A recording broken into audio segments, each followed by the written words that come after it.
श्री गोकुल नाथ की यह आत्मा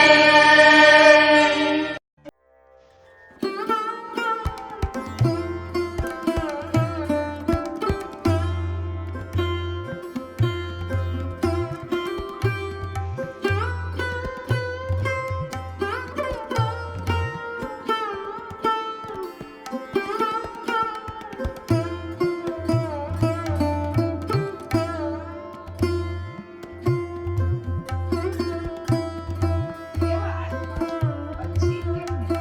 यह आत्मा अबाह्य, अक्लिष्ट और निसंदेह असोष्य है तथा यह आत्मा नित्य, सर्वव्यापी, अचल, स्थिर रहने वाला और सनातन है। असोष्य यानी को शोषण नहीं किया जा सकता। पूर्व पक्षी का यह कहना भी ठीक नहीं होगा कि श्रुति में वह यह महान अजन्मा आत्मा, इस वाक्य से जीव के व्यापकत्व की सिद्धि होती है, क्योंकि जीव को अणु नहीं माना जा सकता, क्योंकि सवा एष महानच आत्मा, इस श्रुति वाक्य से उसके अणु विपरीत अर्थात व्यापक होने का निश्चय होता है। यह कहना ठीक नहीं होगा, क्योंकि उपर्युक्त श्रुति वाक्य ब्रह्म के अधिकार में आता है, अर्थात उसका प्रतिपाद्य ब्रह्म है, जीव नहीं।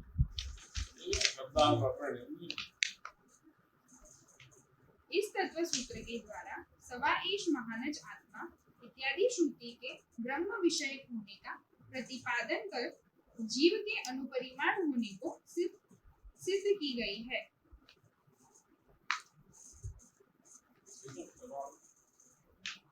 पूर्व पक्षी का यह कहना भी ठीक नहीं होगा कि भगवान के आत्मा नित्य, सर्वगत, स्थाणु, अचल और सनातन है। इस वाक्य के यहाँ अर्थ ही नहीं दी है, सीधे शब्द लिख दिए हैं यहाँ की नित्य सर्वगत लिख दिया विद्वान के बंधन करने योग्य सब विद्वान है, मैंने वाक्य लिखा है। पर अगर इनने थोड़ा बहुत प्रयास करके और वर्तमान समय की स्थिति क्या आएगी करके काठिन्य जो है वो को और सरल बनाने का प्रयास करते तो फिर ये इन अनुवादन की वास्तव में सार्थकता हो सकती है।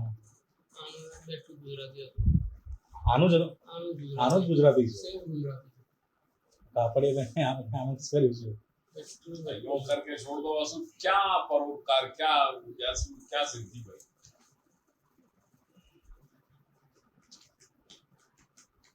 इस वाक्य के प्रामाण्य से जीव का व्यापक मान लेना चाहिए, क्योंकि भगवान के उपयुक्त गीता वाक्य का विषय वह व्यापक है जो ब्रह्म को जानने वाला ब्रह्म ही हो जाता है।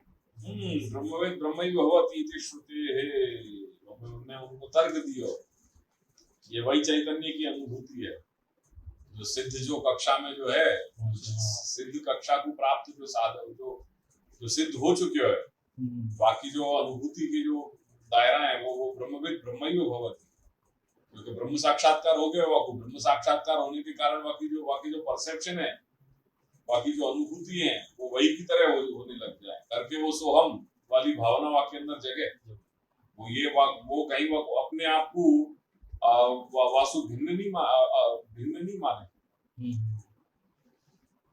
ब्रह्म चैतन्य की जो अनुभूति है वो जीव चैतन्य में रिफ्लेक्ट होने लग जाए करके वो ये लगने लग जाए कि हम ब्रह्मास्मि या सोहम वाक्य अंदर जागृत हो जाए। ब्रह्मविद ब्रह्म ही भगवती,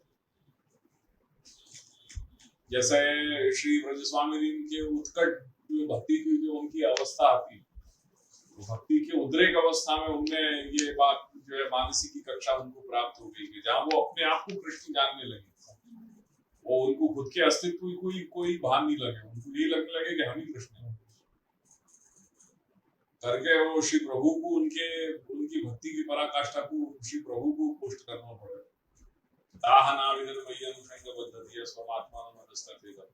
यथा समाधो मुदे उदित हुए रत्य प्रविष्टा इव नाम रूपे। वहाँ कह रहे हैं कि ये ब्रजस्वामी ये सब कुछ सुदबुद हो बैठे, ये अपने सबको अपने खुद के अस्तित्व को ही वो खो बैठे। नाविदन मयि अनुषंग बद्धधि, धी नाम बुद्धि, तो मयि अनुषंग बद्धधि, मेरे में इतनी अनुरक्त चित्त हो गई वो, क्योंकि सवेरे से लेकर के रात तक और रात से सवेरे तक उनको मेरे अलावा और कोई चिंतन को उनके पास कोई स्कोप ही नहीं है।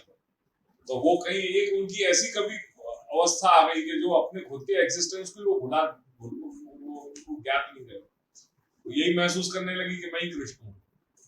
तो मई अनुशंक बद्धति ही ताहा ना विदन, उनको सब कुछ सुदबुद जो है वो हो बैठे क्या, तो कह रहे हैं यथा मई अनुशंक बद्धति स्वम आत्मानम, तो स्वमसु जो कुछ भी उनको सारो उनके साथ जुड़ो गए जो अहंतास्पद पूर्व परिकर है वो, और आत्मानम सु देहेंद्रिय प्राण अंतःकरण जीवात्मा जो भी सब ममतास्पद परिकर है वो, तो स्वम आत्मानम अदह ये लोक संबंधी और इदम तथा इदम परलोक संबंधी जो कुछ भी है तो सबकी सुदबुद हो गए।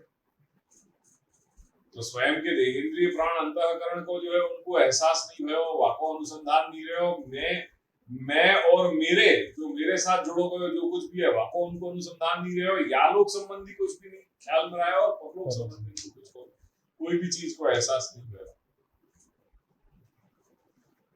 करके तो सब त्याग करके वहां रासक क्षेत्र में वो पहुंचने वहां पे वो पहुंच गई, नहीं तो कोई भी पति पुत्र माता पिता ससुर सास सास इन सबों को जो है वो कैसे उल्लंघन करके कैसे पहुंच जाती है, गृहस्थी वाली है तो उनको कोई चीज को तो वाको उदाहरण दियो कि यथा समाधो मुनय, जैसे मुनिगण जो है वो समाधिस्थ हो जाए तो ध्यान ध्याता ध्येय की जो अलग रूप जो भिन्न रूपता है वो सब व्याप्त सब निकल जाए, वो तो एक रूपता सिद्ध हो जाएगा। अब एक रूपता सिद्ध हो जाए ये उदाहरण तो दे दियो, पर या उदाहरण में भी कहीं कमी लगी, जहाँ ध्यान ध्याता और ध्येय ये जब डिसॉल्व हो जाए पूरा डिस्टिंक्शन और सब कुछ एक हो जाए, तथापि ये उदाहरण यथा समाधो मुनय, ये उदाहरण देने के बाद भी उनकी कुछ कमी लगी, ये उदाहरण सही नहीं है क्योंकि यहाँ में भी फैलेसी है कहीं, करके फिर वो दूसरा उदाहरण दियो कि अवधि तो ये नद्य प्रविष्टा ही नाम,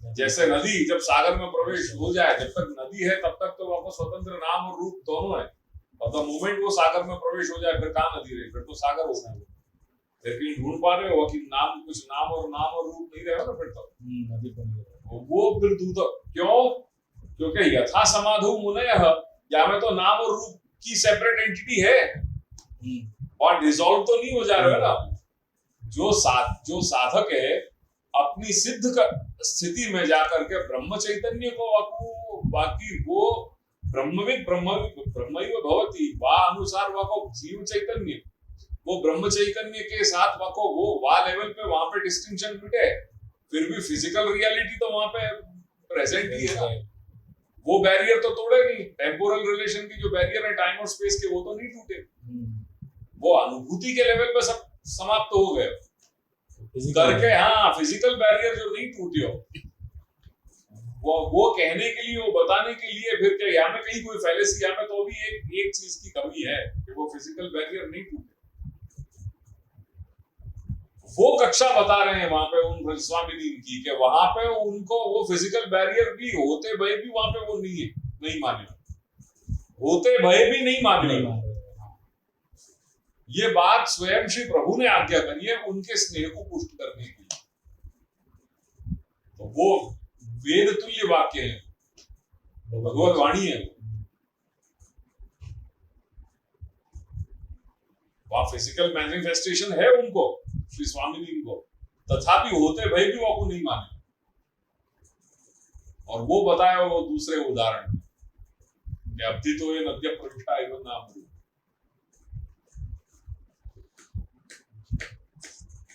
वो उदाहरण या लिए फिर बैठे हो गए वहां पे वो सब कुछ डिसॉल्व हो गया, वो नदी सागर ही हो गई, ऐसे ही श्री व्रज स्वामी ये कृष्ण हो गए।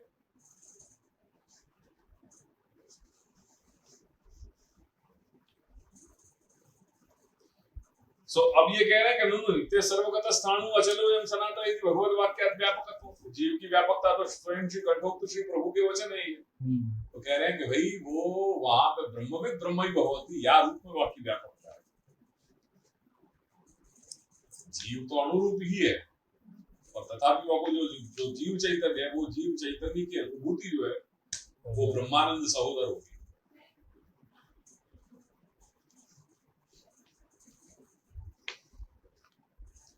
ब्रह्म भावे सति भगवत धर्म आवेशे जायमानस्य व्यापकत्वस्य भगवद वाक्य विषयत्वात्। क्योंकि भगवद वाक्य को विषय क्या है? वो भगवद वाक्य के विषय, जो भगवद वाक्य जो कहे गए हैं, ये नित्य सर्वगतः स्थाणु अचलोयम सनातनः, ये वाक्य भगवत धर्म के विषय की बात कही जा रही है। जीव को वहां जीव के रिलेशन में नहीं बात करेंगे, वो तो वहां अणु ही है।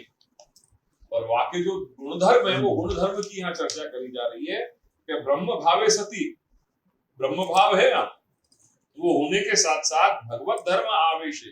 जब भगवत धर्म को जब आवेश हो जाए बाकी सिद्ध अवस्था में, जीव के पहुंचने पे, सिद्ध हो जाने पे, जो वो भगवत धर्म आवेश है जायमानस्य। अब जब वो सिद्ध कक्षा में हो गया, सिद्ध हो गया, साधक जब सिद्ध हो गया, तो क्या हुआ?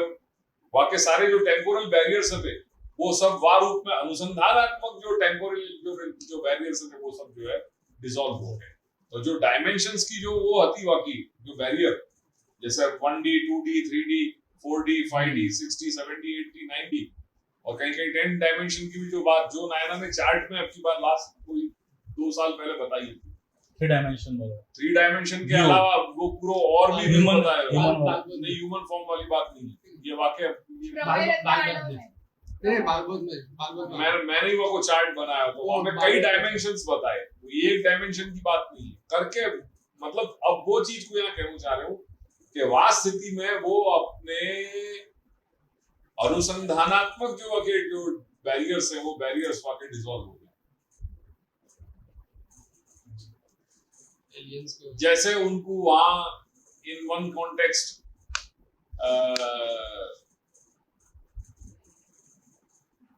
युद्ध में हते और वहां कड़ी फैली उनकी वहां पे, और यहाँ कड़ी राजा आस्कर, तो वो युद्ध के क्षेत्र में आते, बैटलफील्ड में आते, वो उनकी फिजिकल जो स्थिति आती, फिर भी उनको चित्त जो है वो श्री प्रभु भगवत सेवा में लग रहे हो। तो वहां जो कुछ भी कार्य हुए हो, वो उनको बैटलफील्ड उनकी वहां पे वाकई वो चीज वहां घटी, टेम्पोरल रिलेशंस जो है वो वहां पे डिसॉल्व हो गए।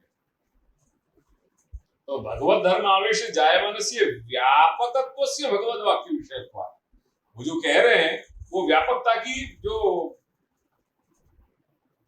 भगवत धर्म को जो आवेश है, वो आवेशात्मक व्यापकता की यहाँ बात कर रहे हैं। आवेश जो भगवत वाक्य है, ये नित्य सर्वगतः स्थाणु अचलोयम सनातन, ये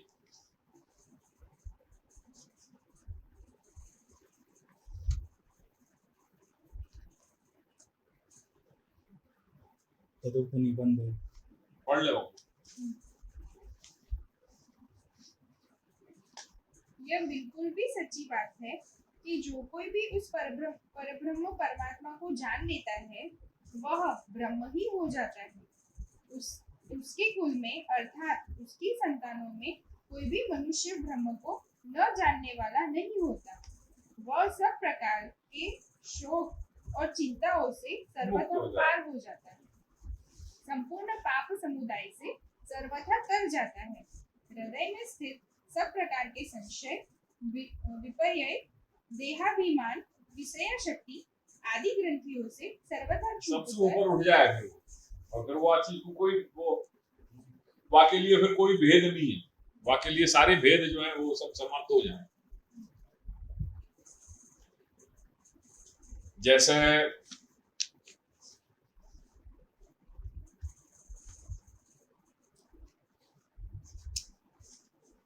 श्री सुखदेव कितने वर्षों तक के बाद अपने माँ के गर्भ से जो है वो प्रकट हुए, कितने वर्षों तक माँ के गर्भ में ही रहे, क्योंकि उनको ये लगे मेरे लायक, मेरे बाहर आने जैसी पृथ्वी है ही नहीं है। तो उनकी शुद्धता की कोटि देखो। और जब प्रकट भय गर्भसूत, तो प्रकट होते भाई वो ही अवधूत अवस्था में चल पड़े, मां के गर्भ से निकलते ही चल पड़े। और वहां भगवान व्यास पुत्र पुत्र करके जो है उनके ममता में जो है पुकार रहे हैं, वहां पे उनके पीछे पीछे दौड़ रहे हैं, निकल रहे हैं, वो गांव में से निकल रहे हैं जहाँ तालाब इत्यादि है, वहां पे सब स्वामी, वहां पे सब जो नारी है, सब नारी है, वो सब स्नान कर रही हैं, वहां पे कपड़ा धो रही हैं, सब कर रही हैं, वही अवधूत अवस्था में, नग्नावस्था में निकल जा रहे हैं, उनको कोई दिक्कत नहीं भाई उनके सामने। और जब भगवान व्यास आए तो तुरंत उन्होंने अपने देह को, शरीर को ढक लिया, सन्नारी ने जो वहां स्नान इत्यादि कर रहे थे, अचानक में पड़ गए भगवान व्यास के, ये क्या, ये तो अभी जवान है मेरो छोरा, तो तुमको जो है या में जो है कहीं कोई लाज या शर्म इत्यादि तुमने अनुभव वहां में तुमको अनुभूति नहीं हुई, और मैं आया मेरे से तुमको क्या है, मैं तो काफी बड़ी उम्र का हूँ। उनकी महाराज आप तो अभी भी ममता में पड़े हुए हो, आप ममता से उठे नहीं हो, और वो तो अवधूत कक्षा के, उनके लिए कोई भेद नहीं है कि हम लोग नग्नावस्था में या सवस्त्र हैं, तो उनके लिए कोई उनको कहीं कोई है ही नहीं, उनके लिए ये सारे ये कोई ऐसा उनके चित्त में कहीं है ही नहीं ये चीज, कोई भी पदार्थ में उनको तो संभाव है, उनके अंदर विकार ही नहीं है, विकार तो आपके अंदर है, अगर विकार नहीं होता तो उनके लड़का के पीछे ममता से दौड़ते कैसे आप, उनको स्पष्ट जवाब दे दो, अचरज में पड़ गए भगवान व्यास, ये क्या है। तो ब्रह्मवेद ब्रह्मैव भवति,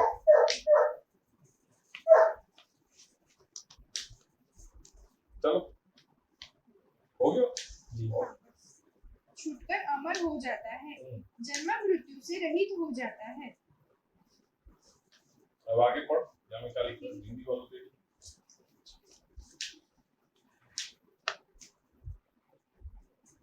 क्योंकि भगवान के उपयुक्त गीता वाक्य का विषय यह व्यापकत्व है, जो ब्रह्म को जानने वाला ब्रह्म ही हो जाता है। ब्रह्म भावे सति भगवत धर्म आवेशे जायमानसी व्यापकत्वस्य भगवत वाक्य विषयत्वा।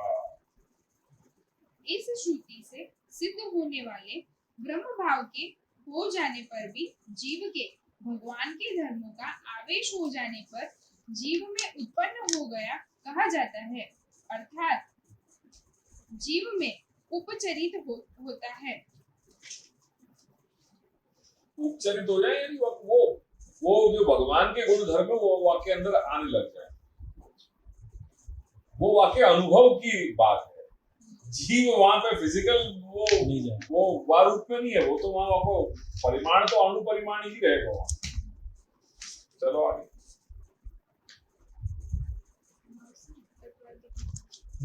अब निबंध सुंदर बात, तद उत्तम निबंधे, तद उत्तम निबंधे व्यापकत्व श्रुतिस्वस्य भगवत्वेन युज्यते। व्यापकत्व श्रुति ही तो अस्य भगवत्वेन युज्यते इति। तर्हि व्यापकतायाम अणुत्वस्य निवृत्तेः अवास्तवम् अणुत्वम्। फिर तो ये बात तो जमी नहीं है बात कि व्यापकता में अणुत्व की निवृत्ति हो जाने पे तो फिर ये अणुरूपता कैसी रही। इति चेत् न ब्रह्मणः विरुद्ध धर्माश्रयत्वेन अणुरूपे भी व्यापकतायाः अदोषाः। भाई यही लिए हम कह रहे हैं कि श्रुति में कोई भेद मत करो कि ये जो है ये निर्धर्मक श्रुति हैं या ये मुख्य मानी जाएंगी, बाकी के गौण मानी नहीं जाएंगी। कोई दूसरा विद्वान कह रहा है कि नहीं साहब हमको तो जैसे ये सधर्मक जो श्रुति हैं वही हमको तो रुचि करने लगी है करके हम उनको मुख्य मानेंगे, और निर्धर्मक जो है बताने वाली जो प्रतिपादन करने वाली श्रुति है उनको गौण मानने लग जाएंगे। महाप्रभु कह रहे हैं कि भगवत वाणी है वो अगर निर्धर्मकता की प्रतिपादन कर रही है या सधर्मकता की प्रतिपादन कर रही है, दोनों ही भगवत वाणी है, वहां में तुम भेद कैसे कर सको। कोई माता पिता की दो संतति हो, दोनों उनकी आंखें हैं, वहां में आप भेद कैसे कर सको। तो जो श्रुति है भगवत वाणी है, जब वो विरुद्ध धर्माश्रयी रूप ब्रह्म को प्रतिपादन कर रही है तो accept it apparently on the face value के ब्रह्म विरुद्ध धर्माश्रयी है। तो व्यापक होने पे भी वहाँ की अनुरूपता खंडित नहीं हो रही है और अनुरूप होने पे भी वहाँ की व्यापकता खंडित नहीं हो रही है। सीधो सीधो ये मान लो ना तुम, प्रॉब्लम कहाँ आ रही है तुमको? तुम या प्रकार से तोड़ मरोड़ करके घुमा फिरा करके वहाँ कोई भी अर्थ घटन करना चाह रहे हो। ऐसा अस्वाभाविक अर्थ घटन करने की जरूरत क्या है कि जब ऑन दी फेस वैल्यू वो सीधो सीधो अर्थ घटन होता रहे। जो वृत्ति जो अर्थ कर रहे हैं वो अभिधा वृत्ति से करो, और हमें लक्षणा या व्यंजना घटाने की जरूरत क्या है? भगवत वाणी में लक्षणा या व्यंजना को तो कभी भी प्रयोग करना ही नहीं चाहिए, वो दोष रूप है। तो ब्रह्मणो विरुद्ध धर्माश्रय, ब्रह्म स्वयं विरुद्ध धर्माश्रय है भैया करके अनुरूप में भी बाकी व्यापकता अगर कहीं झलक दिखाई दे रही है तो वो दोष रूप कहाँ है? वो अंततोगत्वा है तो वो भगवत अंश जीव। तो अणु होने पे भी क्या जो बीज है वह बीज में तुमको दिखाई नहीं दे रहा, पर वो वृक्ष छुपा तो है ना वह बीज में। सिर्फ कुछ वर्षन तक की तो बात है ना कि वाकु तुमने बोयो और वाकु तुमने योग्य जो है वाकु पोषण दियो करके वो वही बीज में सुई तो वो वृक्ष बने पड़ो। जो 20-30 जो है वो 40 फीट तक गए वो कहाँ तो वह बीज में ही है। तो वाकई तुम शक्ति को तुम क्यों वाकु स्वीकार नहीं रहे हो कि वो अणुजीव अणु होते हुए भी वहां में ब्रह्म चैतन्य की अनुभूति नहीं हो सके? वह रूप में वाकई व्यापकता को तुम कैसे डिनाई कर रहे हो? मान लो ब्रह्मणा विरुद्ध धर्माश्रयत्वेन अनुरूपे अपि व्यापकतायाः अदोषा, क्योंकि वो व्यापक होने पे भी जब वो ऐसा चाहे कि मैं एक छोटी सी गोकुल में निस्साधन फलात्मा प्रादुर्भूतोस्ति गोकुले के रूप में मैं मूल अवतारी रूप में मैं वहां प्रकट हो जाऊं, तो वो प्रकट जब हो रहे हो तो क्या बाकी व्यापकता बाद हो गई? सब कुछ वही तो है। जब वहां वो बाद नहीं हो रहे तो या जीव में वो अणु वही सिद्धांत वही अनुरूप होने पे भी बाकी व्यापकता वह ब्रह्म के समकक्ष भगवत धर्म को आवेश होने पे वो व्यापकता वाक्य अंदर घटित हो जाए, या बाद क्या है? पढ़ लो।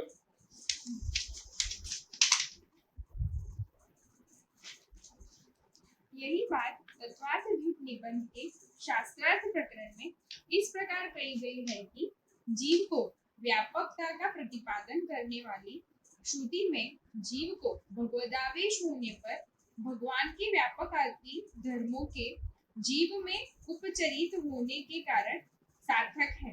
करके भगवान कह रहे हैं कि मत भक्त पूजा वेदिका, मेरे भक्त की पूजा तू मेरे से अधिक रूप में जानी हो करके वह भक्ति के आवेश में भक्त के जो है वो चरण में बैठ जाए भगवान, और सुदामा को ऊपर बैठा दियो चरण दाब में लग गए। व्यापकत्व श्रुतिस्तु अस्य भगवत्वेन युज्यते, अस्य जीवस्य भगवत्वेन युज्यते करके जीव का स्वरूप जो आदिदैविक स्वरूप है वो भक्त है ही, और भक्त और भगवान में कोई भेद नहीं।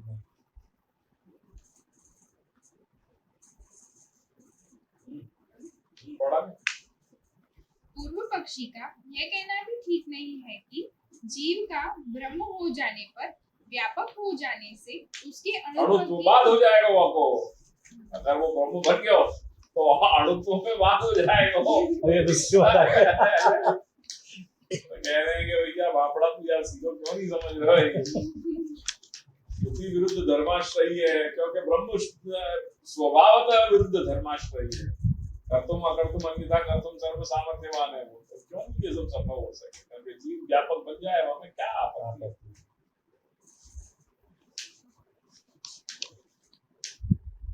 उसके अणुत्व की निवृत्ति हो जाएगी, अतः उसके अणुत्व को अवास्तविक मानना चाहिए, क्योंकि ब्रह्म के विरुद्ध धर्माश्रय होने के कारण अनुरूप होते हुए भी व्यापक होने में कोई दोष नहीं है।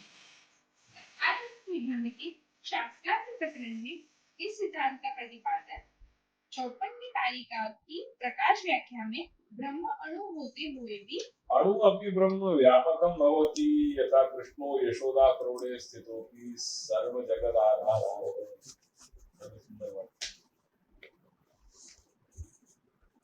अतः जीवो अणुरेव, तो जीव अणु ही है।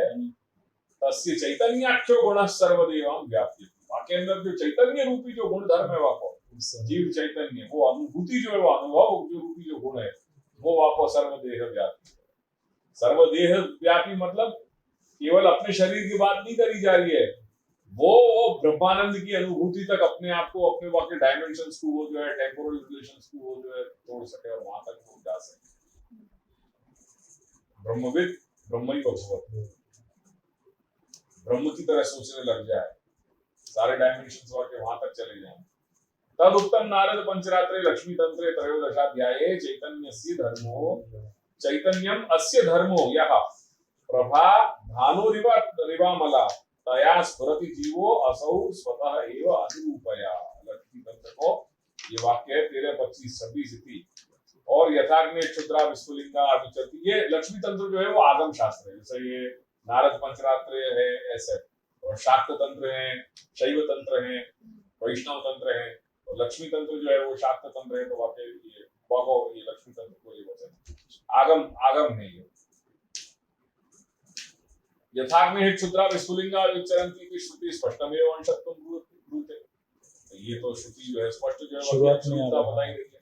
सूत्रकारों की अंशो नाना व्यपदेशात् अन्यथा चापि दाशकित वादित्वम् अधीयते एके इत्यनेन अंशतां स्फुटं निर्णयत् इति पूर्वोक्तम अखिलम अनवद्यम। तो सब सही है, पढ़। ब्रह्म अणु होते हुए भी व्यापक है, जिस प्रकार कृष्ण यशोदा की गोद में रहते हुए भी निखिल जगत के आधार है, इस वाक्य तक किया गया है। अतः जीव अणु ही है, व्यापक नहीं, और उसका चैतन्य नामक गुण सारे शरीर में व्याप्त रहता है। ये सिद्धांत समझिए, ये बात मोटी बात ही है। जीव तो अणु ही है, तथापि वह चैतन्य रूपी जो वहाँ को गुण है, वो गुण सर्वदेह व्यापी है। वो गुण वहां तक एक्सटेंड होएगा, ब्रह्मविद ब्रह्मैव भवति तक करके सोहम या हम ब्रह्मास्मि की अनुभूति वाची होने लग जाए। जैसा कि नारद पंचराद्य में लक्ष्मी तंत्र के 13वें अध्याय में अधोलिखित श्लोक में, अच्छा, ये नारद पंचरात्र के अंतर्गत लक्ष्मी तंत्र की बात है, फाइन, तो वैष्णव तंत्र की बात है। जो प्रकरण नाम है वो कोई भी पार्ट एक पेज नहीं, कोई बात तो संदर्भ अपने पास भी नहीं मिला, फिर भी बात अपनी स्पष्ट होगी। यथार्थ में क्षुद्रा विस्फुलिंगा विचरन्ति इत्यादि श्रुति स्पष्टमेव अंशत्वं ब्रूते, ठीक है। इति अंशतां स्फुटं निर्णयत्। आश्रय को बता। दृढ़ चरणन केरो भरोसो, दृढ़ चरणन केरो, श्री वल्लभ नख चंद्र छटा बिन, सब जग माझ अंधेरो भरोसो, दृढ़ चरणन केरो, साधन और नहीं या कली में, जासोत निवेरो, सूर कहा कहे द्विविध आंधरो, बिना मूल को चेरो भरोसो, दृढ़ चरणन केरो, दृढ़ चरणन केरो भरोसो, दृढ़ चरणन केरो। जय जय श्री महापुराण कमले बिना, जय श्रीमद गोपीनाथ प्रभुचरण कमले बिना, जय श्रीमद विठलनाथ प्रभुचरण कमले बिना, जय श्रीमद गोकुलनाथ प्रभुचरण कमले बिना। श्री गोकुलनाथ की जय।